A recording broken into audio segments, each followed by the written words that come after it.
নমস্কার বন্ধুরা, আশা করি ভালো আছো।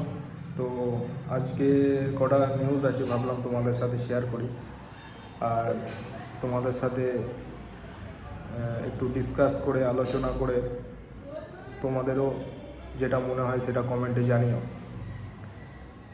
তো ফার্স্ট হচ্ছে পরশু দিনের একটা ঘটনা, যেটা দুজন জঙ্গি ধরা পড়েছিল জম্মু কাশ্মীরে, তোমার AK-47 নিয়ে। আর 300 কেজি নাকি RDX ছিল ওদের কাছে। দুজনেই ডাক্তার, এমনকি মুসলিম দুজনেই। তো ঠিক আছে, কালকে একটা ঘটনা হয়েছে তোমার সন্ধ্যা 7টার দিকে লালকেল্লার সামনে। তোমরা সবাই শুনেছো, এটা দেখেছো। I-20 গাড়িতে ব্লাস্ট হয়েছে। মোটামুটি এখনও অবধি আমি যেটা শুনতে পেয়েছি যে অ্যারাউন্ড তোমার 10 জনের কাছাকাছি মারা গেছে, 23 জনের কাছাকাছি আহত হয়েছে। তো ওই গাড়ির ড্রাইভার যে ছিল সে একজন মুসলিম ছিল। এবার ওই গাড়িটা নাকি তোমার একটা মসজিদে 3 ঘন্টা পার্কিংয়ে ছিল, মানে দিল্লিতে একটা মসজিদে। তোমরা নিউজেও দেখতে পাবে মসজিদের নামটা কি। তো ব্লাস্টটা হয়েছে, 10 জন মারা গেছে মোটামুটি ধরো। তো তার আগে 2-3 দিন আগে থেকেই নাকি দিল্লিতে হাই অ্যালার্ট ছিল। মানে সব থানার পুলিশ বলো, আরও যারা কার্যকর্তা আছে তারা সব মাঠে নেমে হয়তো কিছু একটা জানতে পেরেছিল তারা, যে এরকম হবে কি কোনো একটা জানতে পেরেছিল কিছু। তো তার জন্য তারা অনেক জায়গায় সার্চ করছিল। তো জিনিসটা কালকে হয়ে গেল লালকেল্লার সামনে, খুবই দুঃখজনক ঘটনা, 10 জন মারা গেছে। তো মেন ব্যাপারটা হচ্ছে যে এরা যদি পাকিস্তানি হয় কিংবা বাংলাদেশি হয়, আমি বলছি হয়তো এরা ইন্ডিয়ান, ঠিক আছে, আমি বলছি যে এরা যদি পাকিস্তানি কিংবা বাংলাদেশি হয়, তো এরা এটা করে কি পায় আমি বুঝতে পারি না। এই যে একটা হলো তোমার কাশ্মীরে পেহেলগাম, 28-30 জনের ওখানে মৃত্যু হলো। তো ওরা ওটা করে আমি কি পায় ওরা? এই যে তোমার বাংলাদেশে একটা ঘটনা, যেটা তুমি হয়তো শেয়ার করো না ভয়েতে, আমাদের ওয়েস্ট বেঙ্গলে থাকে বলে, আমিও ভয়েতে শেয়ার করি না। তো প্রত্যেক দিন মূর্তি ভাঙা, মন্দির পুরনো, রেপ, মানে অনেক কিছু হচ্ছে প্রত্যেক দিন।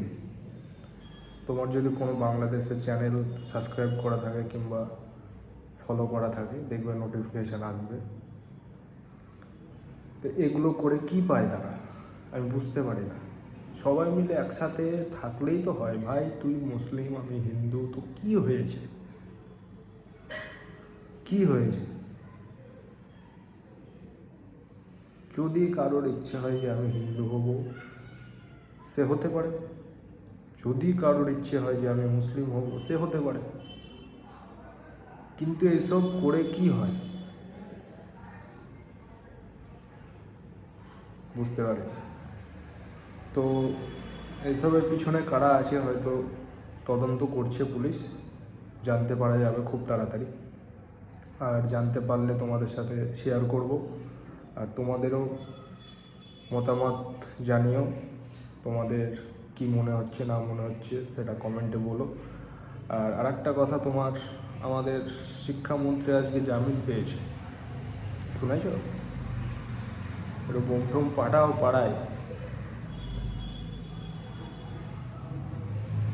চাকরি বেচে দিয়ে জামিন পেয়ে গেল, তুমি কি করলে?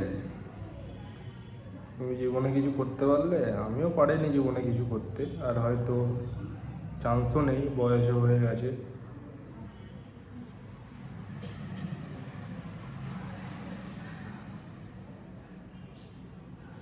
তো ওরা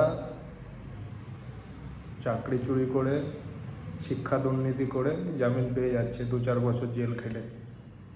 আর একটা কালকে নিউজে দেখলাম যে একজন সুপারি চুরি করেছে নাকি, তাকে টাকলা করে মেরে ধরে ছেড়েছে। তো এদের কি হওয়া উচিত? আমাদের যে সিস্টেম, ইন্ডিয়ার বলো, আমাদের সব রাজ্যেরই বলো, সিস্টেম খুব খারাপ, বহুত খারাপ।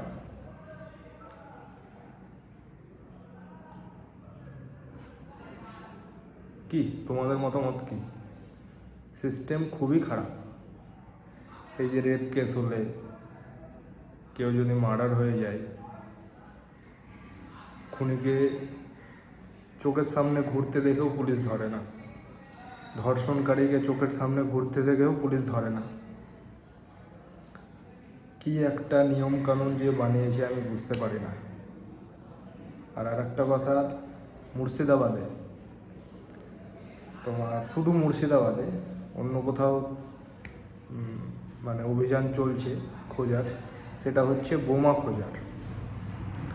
বোমা, আগ্নেয়াস্ত্র এইসব খোঁজার একটা ওয়েস্ট বেঙ্গলে অভিযান চলছে এখন। তোমরা দেখতে পারো, জানতে পারো হয়তো। তো শুধু মুর্শিদাবাদে মোটামুটি 775টা, 73টা দেখলাম, হ্যাঁ মোটামুটি 775টা তোমার বোমা পেয়েছে এক সপ্তাহের মধ্যে। তাহলে তুমি ভাবো, বোমা বলতে সকেট বোমা, তারপরে যেগুলো গোল লাড্ডুর মতন হয় সেই সব বোমা। নিউজেও দেখি, আমি প্রায় দিনই দেখি মুর্শিদাবাদে পাচ্ছে, বেলডাঙ্গা, তোমার শামসেরগঞ্জ, লালগোলা, নওদা।